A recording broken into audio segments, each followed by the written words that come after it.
So friends, I posted a review about this Miracle-Gro greenhouse a few weeks ago. I'll link to it here, you can check it out.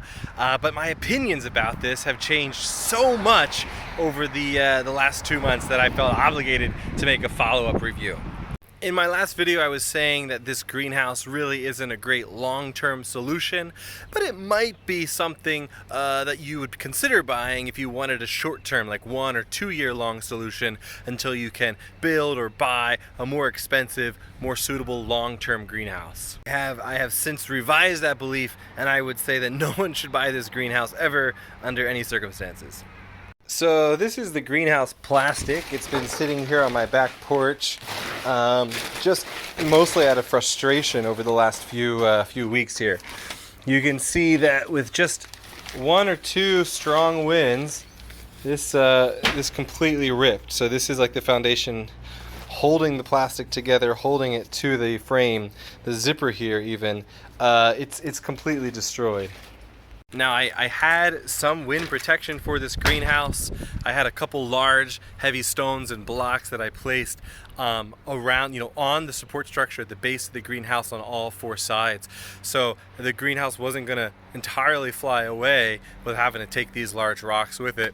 But it wasn't even one of our strongest, windiest days, and the whole thing like completely knocked over, and it ripped the crap out of that plastic and killed a ton of my seedlings I had started in that greenhouse. So I would never do it again just for the risk. I would never be able to trust how windy is too windy before this thing gets knocked over.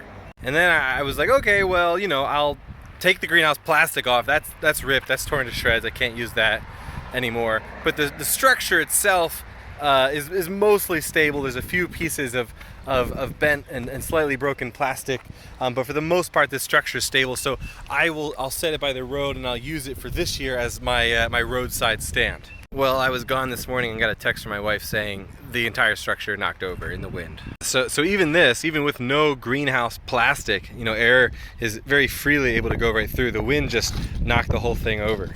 You can see here some of the problem are these connector points that are made of this cheap plastic that's like just tearing and breaking. So in this wind here, this whole thing kind of shifts and eventually got to a point where it knocked over. Thankfully, my roadside stand, the plants are mostly okay. They'll be fine. But yeah, this is a piece of junk. I would never suggest anyone buy this ever again. $60 down the tube. I don't know if I have the emotional energy to try to repair and stabilize this thing. I really just am so frustrated at it. I want to just throw it out, but I'm too cheap to do that. So I'll probably try to find some way to stabilize it. But again, I just can't ever trust it in slightly windy conditions. Maybe we have like 20-mile-an-hour winds today. It's really not that bad. I've seen 30-40 mile an hour winds and gusts around here, so I just really can't trust it in the wind. So I don't know. Anyway, hope your summer's going better than mine, friends.